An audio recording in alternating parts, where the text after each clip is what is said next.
Ready to take your favorite WagerTalk handicappers wherever you travel this football season? The WagerTalk TV app is now live for phones, tablets, smart TVs, and streaming platforms.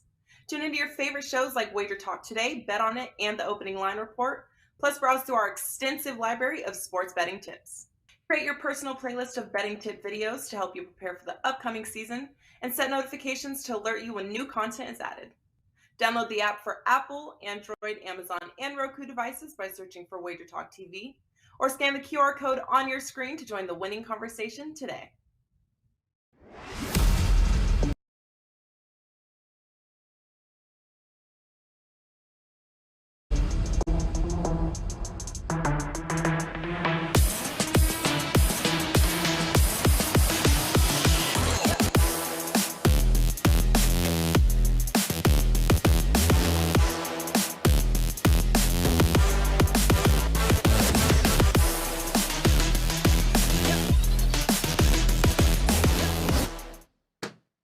Hey guys, welcome in on a very happy Wednesday to you now here, January the 4th, 2023, and the NBA's got a 12-pack for us here tonight.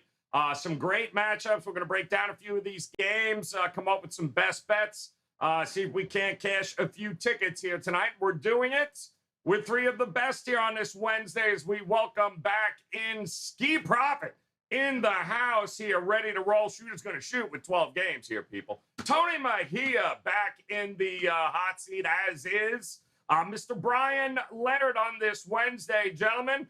12 games here tonight. A lot of different ways to be able to approach this card. Skee, what do you got rolling over at WagerTalk.com for us? Well, I haven't put up a package today, but I have been making plays throughout the day for my subscribers. And maybe I'm up to like 6 or 5 or something like that. And I'm still thinking about a few more. So we'll talk about a couple games here and give a best bet. And yeah, if you want to get involved with what I have going, just get a subscription, all access pass, and you'll get every play I release for the rest of the day, 3 days, however you choose to do it. Boom, get it done here, guys. Opportunities to partner up with all three of these gentlemen available now on their page. And Mejia, what is going on, my man? The association tonight, loaded card. What do you got up and ready for us at Wager Talk? Yeah, Happy New Year to all. I think this is the last day you're legally allowed to say it. Pretty Yes. good run going on right now in the league. 8-1 my last 9 totals. So I've got a 4% play up today and a couple more plays, and I'm waiting on the injury report to add some more here in the next couple hours. Opportunities, that's what it's all about. Bryan Leonard, you know that, my man. What is going on? Happy New Year. NHL tonight, NBA, college hoops. What are you rolling with? A little everything. You got it. I got 2 plays up in the NHL, 14-3 run. One of the plays is a 4% play. 1 play in NBA, and a couple in college basketball. So looking for a real strong day today. Yeah, absolutely, guys. Great card here tonight. We're going to start, of course, with our contrarian gods. They've got their eye on a game here tonight that's going to involve, well, the Chicago Bulls getting 5.5 here, going up against the red hot Brooklyn Nets. And as we continue to see, about 70% of the tickets rolling in on Brooklyn, but the line not really going anywhere. Contrarian gods think, don't sleep on Chicago. It was a rough beatdown in overtime against Cleveland. But hey, what do you think, Skee? Does Chicago have enough firepower to keep it close here against the Brooklyn Nets? It's possible, but I don't want to put my money on it. I mean, Brooklyn has won, 12 games in a row? Whew. I don't know why you'd want to go against it with such a short point spread. And with that said, it's suspicious for the point spread to be that low because Chicago hasn't been that good of a team. They're not even at 500. So if I have to play it, I am going to lay the points with Brooklyn here. Obviously, all the recent performance stats that I like to look at are going to favor them because they haven't lost in, 3 weeks or so. So Brooklyn, for me, can't roll the contrarian play. Interested to hear what the rest of the guys have to say. All right. Well, it is, I think suspicious was the word he used there, Tony Mejia. It is kind of suspicious that the tickets continue to roll in here on Brooklyn, but this line ain't really budging a whole lot here. So what do you think? No real defensive option for Durant. So how do you approach this game here? Do you think they have enough to keep it close? Yeah, this is the free play up on my page, and I was going to make it a Klein play too, and then I saw the reverse line movement. So I still may play it, but it definitely was disconcerting. I mean, the Nets have win 12 in a row, 17 of 18, something like that. Yep. So dominating games right now. And the Bulls had figured some things out and winning 5 of 7, but the last 2 games have been heartbreaking losses. And they even get Royce O'Neal back tonight, so the Nets will be deeper. Kevin Durant had 11 assists, and everybody 8.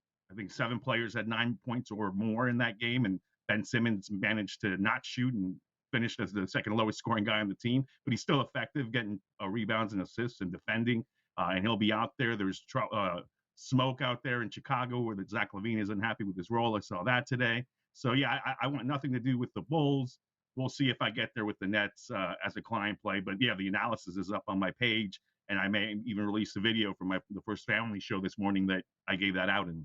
All right, good stuff there. I mean, how about it, Bryan Leonard? It's tough to get in front of this Brooklyn Nets train, but the market, they're a little hesitant here. What do you think?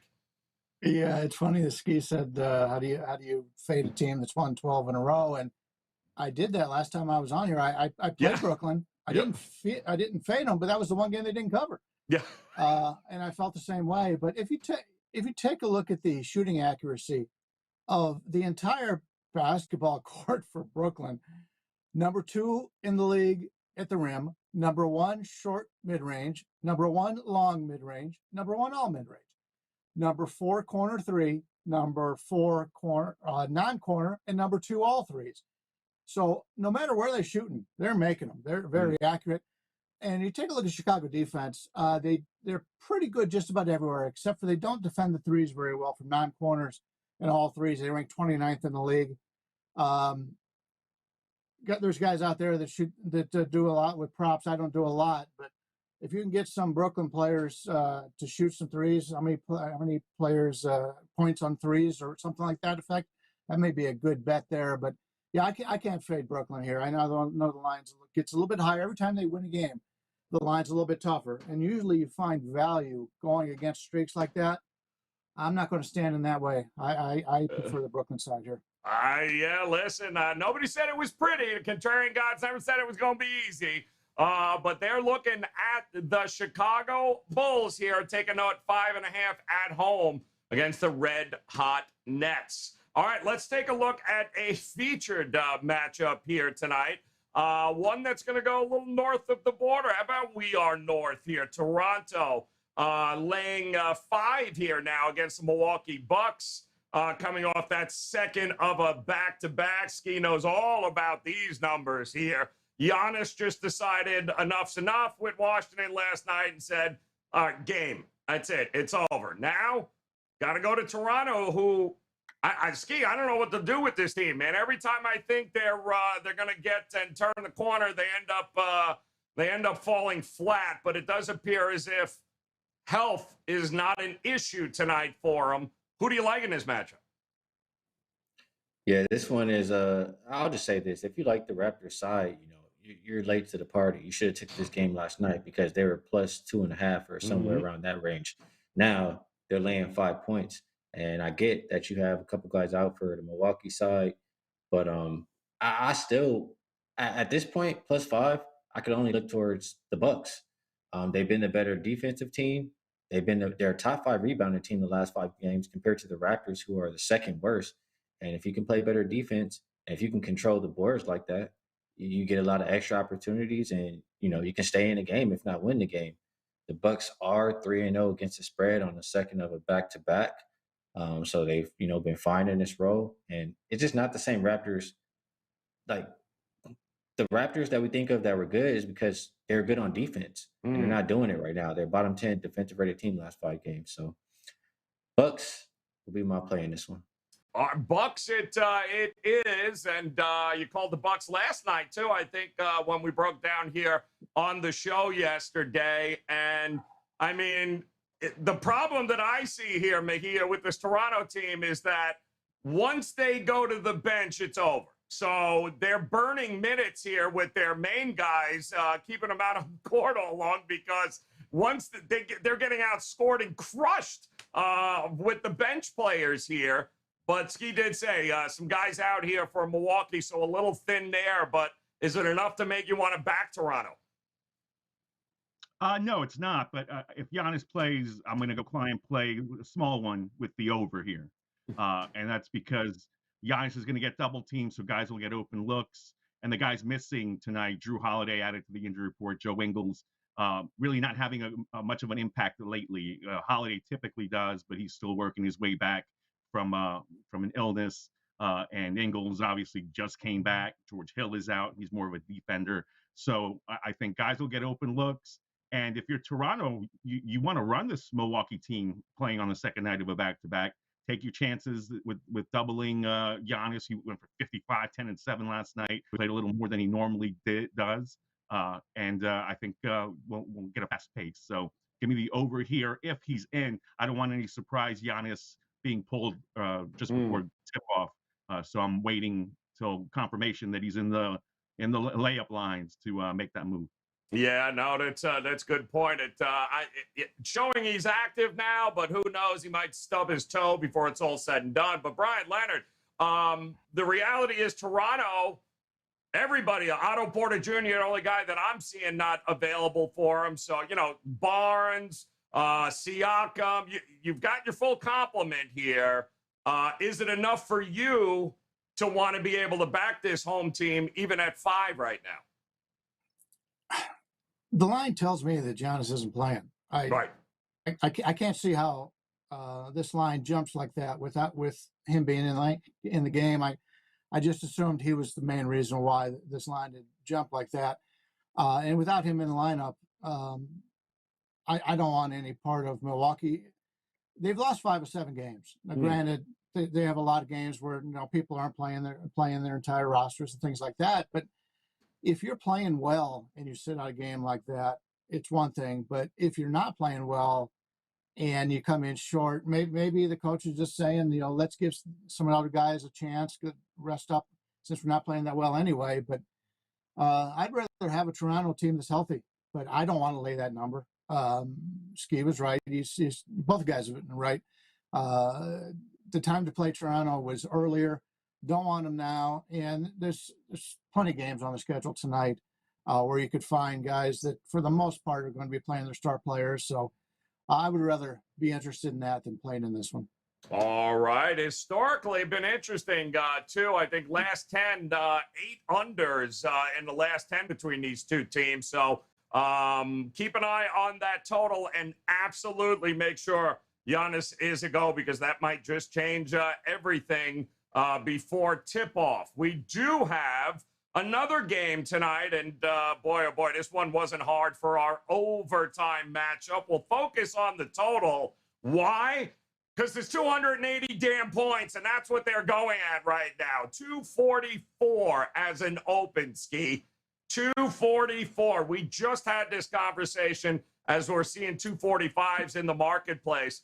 We just did this last night with Utah and Sacramento here on the show, guys. We talked about how little has to go wrong in order for you not to come close to this number. And Skee, sure enough, we talked about it on the show yesterday. We said under is the only way we could look. Under it was last night with Sacramento and Utah. And now we're getting 245s here, my man. What do you think of this matchup? Yeah, I think it's, the same thing that we said yesterday. It's just too many points here. And not only that, you have Sacramento on the back-to-back. They'll probably die out as the game goes on. And Atlanta's off a double overtime game, so they'll probably die out as the game goes on. Sacramento not playing super up-tempo like, we're probably used to seeing them. And I just see a slower-paced game. I don't even think the defense is going to matter that much. I just think the tired legs are going to settle in, and it's going to be a lot of bricks. So top 10 defensive rated team as far as defending the 3 on the season for Atlanta. I think they'll limit Sacramento's on the perimeter a little bit tonight. And like you said, not too much has to go wrong. I'm looking at last 2 week numbers.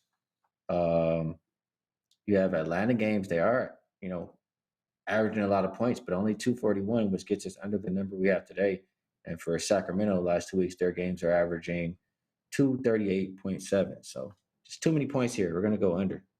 I mean, Bryan, we talked about it a little bit here. It's one thing if a game opens up 237 and it gets steamed up to 241.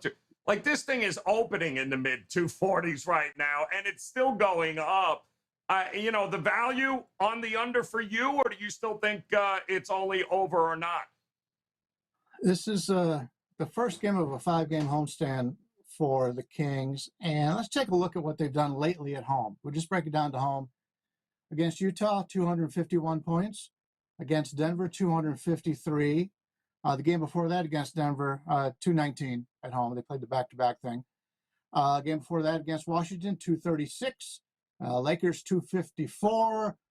Charlotte, 244. So there's plenty of games here lately where they've just gone out and just outshot everybody. And there's an article out there that I had read where there was an article, how people are scoring 50 points day in and day out anymore. Cleveland had a player score 71 a few days ago. And they talked about the spacing. This year, the teams are spacing better than they ever had before. I know back when LeBron played for Cleveland, that was his whole thing. He wanted 3-point shooters, he wanted a couple rebounders, and he wanted to take it to the hoop. And there's so much of that. He was ahead of his time in that point. So many teams this year do that, where they just spread it out like that, and you get a lot of wide open shots, and that's the way the league is this year. And so the offense, the defense hasn't been great, obviously, but you got to give these offenses credit. And when a team is decided to play at home and play high-scoring games like this, I think I do like the over a little bit here. It's gone up a little bit, but I don't think I'd ever see myself playing an over in this price range. But that'd be the way that I would look, because it looks like Sacramento. That's their goal. Just try to outrun people at home lately. Yeah, well, it's hey, if there's no defense worried whatsoever on either side, then it's basically a pickup game, Mejia, which is where this thing is priced at. Do you trust this to get 30 or more, each team, each quarter in this game, or do you worry maybe we don't get quite as high scoring in a quarter and then this goes right out the window? Yeah, identity-wise, you do. But I was on the under last night and dreading overtime because it was so close down the stretch. And good thing for De'Aaron Fox, God bless him, getting that layup late after the three-pointer that Markkanen was fouled on. And I said, there's no way Markkanen's missing this. I think he finished 13 to 13 or 14 to 14 from the line. Yeah. And then barely missed that, beating the buzzer on the final game. And once he beat the buzzer, I'm like, that's got to be a 3, because if overtime, that would have been a terrible beat. But the teams did combine for 22 of 76 from three-point range. That's not quite 30%, so that's below par. I was waiting on Sacramento to release the injury report, and it's kind of clean because Malik Monk and Kevin Huerter were on it yesterday, and they're not on it today, so both are good to go. Both are shooting the ball well. So Kings got a shot here. Hawks have very little rim protection. Clint Capella's out. Okongwu's a decent rim protector, but now that he's in the starting lineup in this mix, I think you'll see more small ball. De'Aaron Fox is getting into the paint whenever he wants. Sabonis is good a rebounder and assister as he is around the rim, not a rim protector at all. So these guys can feast in getting into the rim. DeJounte Murray's going to push. Fox is going to push. Over a pass for me, and more than likely a pass. All right, over or pass here, guys. With those kinds of numbers, they're telling you, expect some points. All right, 12 games means 12 dogs on the card. Let's see which ones might be barking here tonight. That's my dog. That's my dog. That's my dog. That's my dog. And anybody got to say anything, you let me know. That's my dog. Plenty of dogs here tonight. Phoenix, Minnesota at home. Houston, shocker. We got the Lakers. Hard to believe they're still dogs these days. Detroit, we got San Antonio. The usual suspects, we like to say here on the card. So, Bryan Leonard, we're going to start with you, man. Go ahead and tell me, 12 of them on the board here. Is there one that might be barking for you tonight? From a scheduling standpoint, I know the line's gone up a little bit, but I'm going to take a shot here at the Phoenix Suns. Cleveland just coming off of that tremendous two-game sweep of the Bulls. Those were important games for them. And the way that last one turned out, that big comeback in that game, Mitchell just shooting 71 points in that game. But Cleveland comes into this game off that high, and they're still missing two of their top 5 players in this game. The point guard and the center are out, so power forward. So it's a situation for me where you've got a Phoenix team ending a 6-game road trip, and they've only won once. They win at Memphis. The rest of the games, they haven't really been that competitive. They just went into New York, only scored 83 points. When was the last time we saw a Phoenix team scoring in the 80s? But they're just about to go home, and they've basically shit the bed on this road trip. They're looking to focus on getting something positive before they go back in front of the home fans. And you got a Cleveland team coming off that big emotional 2-game series against Chicago. And they've got to have somewhat of a letdown here, I'd have to think, especially when Phoenix is missing some quality players themselves. So I can't see them getting overly excited here. So it lines up to, 5.5 here? 5.5, and I will take I'll take the dog in Phoenix. I think they give them a good game tonight. Yeah, nice little bounce back spot because they got embarrassed by the Knicks there the other day on Monday. So Phoenix might be barking here tonight. How about you, Skee? Is there a dog here that might be barking for you? Well, I was thinking I was stuck between two, and I haven't played either one of them today. Bryan mentioned one of them, so I'll mention the other one, and I think that is Minnesota. They're only a small pup there at +1.5, but they've already lost twice this season to this team. I like the same season double revenge angle, and in general, I hear Nas Reed talking, and I saw some quotes from him just talking about the team and saying they know what the issue is. And I think, and I was talking to Jay Money, he's pointing out who the issue might be. I'm hoping we get some injury news and certain guys that I want in the lineup are out. And then I'll be extremely excited to take Minnesota because they had a little meeting. They know what they got to fix. They're off of a really good game they played last game. I was on them in that one. And so I'm really just trying my hardest to get on the T-Wolves tonight. That'll be my dog for the day. Yeah, they finally broke that losing streak, against Denver, and now they get home. See if they can bounce back in this one against Portland. Mahia, what do you think, man? A lot of different ways you can approach this card tonight. Is there a dog you got circled? Yeah, I mean, Indiana's won 4 straight, 6 of 7. Oof, yeah. They spread teams out now. They've got Aaron Nesmith and Buddy Hield and Andrew Nembhard playing around Halliburton with Miles Turner in the middle. So they're going to try to shoot you. I'm a little worried about them hitting the road for the first time in the streak that they're going to try to extend tonight. And they were held to just 93 points again in New Orleans. But with Joel Embiid questionable with that sore foot, I'm going to take the points. Hope that Indiana hits enough 3-pointers to at least get me a backdoor cover, even if Embiid plays. And if Embiid plays, the over might be worth a look. 6-1 in the last 7 for Philadelphia, and like I mentioned, 4-0 on the last 4 for the Pacers. All right, there you go. Vote for Indiana here tonight. When you put it all together, let's see what these guys have for some best bets.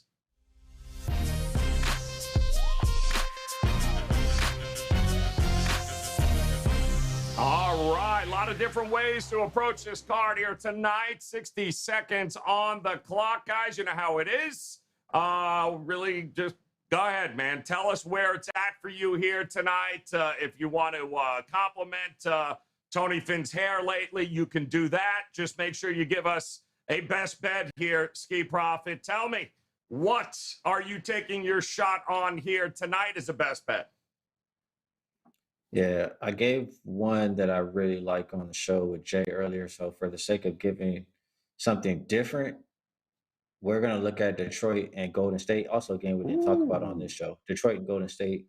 And Golden State, they're just playing really good defense. I mean, on the season, they're top 10 defending the perimeter. They're number 2 defensive rated team in the last 5 games. And that defense is just, over the years, is great at the house. You look at their 19 home games this season, they've only allowed opponents to go over the 113 team total 4 times out of 19. Their opponents they're allowing opponents 111.2 at the house. So that gets us under that 113. We're looking at the Detroit side. The last 2 weeks, they're averaging 107.6 on the road. They're averaging a little bit under 110 points per game on the season on the road. So I just like Golden State to continue that good defensive play and protect home court. And we'll play Detroit team total under 113.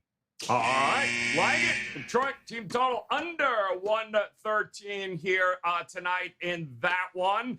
Talk to us here, a lot of different games here, props, you name it. What are you going with for a best bet tonight?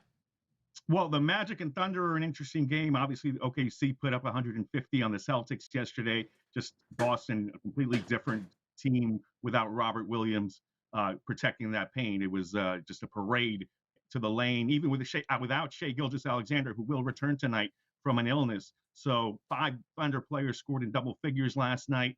They won't have to deal with Bol. He's out due to health and safety protocols. They won't have to deal with Franz Wagner because he's serving the suspension for sticking up for his big brother Mo when he got hit upside the head the other night. So a lot of guys missing for the Magic.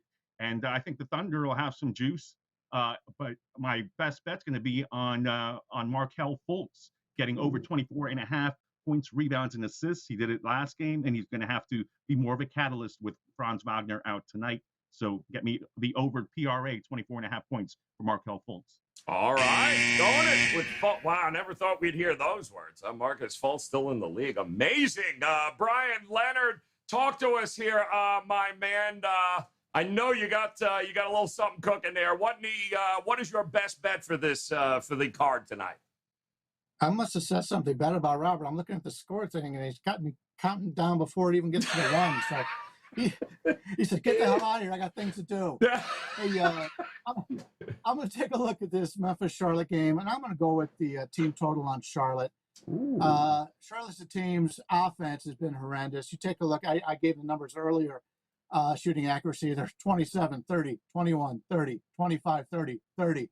And now they're without Oubre, who's out for a long time. And Oubre is having his second best season of his career. So tough scoring team. And they're playing a Memphis defense that's just terrific. Their numbers are terrific, especially around the rim. Number 1 defending the rim in accuracy, number 1 in the half court in accuracy. They're not going to let any easy shots get by. So I'm going to play them under 115. Charlotte under 115 is my best bet on the show. All right. Love it, guys. Opportunity, of course, presenting yourself here across the NBA. College hoops also still. We've got plenty to be determined. A national championship, NHL games here tonight. And, of course, if you head over to WagerTalk.com, you can hop on board with any one of these gentlemen right now on their page. If you go ahead and hop on board with those all-access packages, you'll get a whole lot of extra time for free thrown into it right now. 30-day, 60-day, 1-year all-access packages. That's the way to do it. Start off 2023 right, guys. Partner up. Bryan Leonard, Tony Mejia, Skee Profit, all 3 have been crushing it. That's how you start a brand new year. And, of course, their best bets are ready to go here for tonight. If you visit them over there, we'll be back, of course, again tomorrow. New slate of NBA games.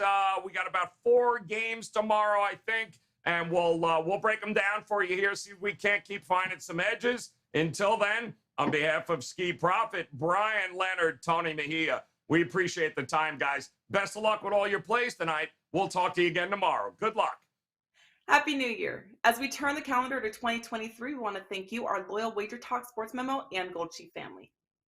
Thank you not only for your business, but for your feedback, suggestions, and criticisms, as it has helped us grow to become the #1 sports betting information company and leader of the sports betting videos and content, with WagerTalk TV now having over 110,000 subscribers. To welcome in 2023 and to thank all of you for your support, we want to give you 23% more on any All Sports All Access Pass of 30 days and longer. Buy a 30-day All Sports All Access Pass and get 7 days free, a $99 value. Buy a 90-day and get 22 free days. Buy a full year and get 84 free days, which basically takes you through March Madness of 2024.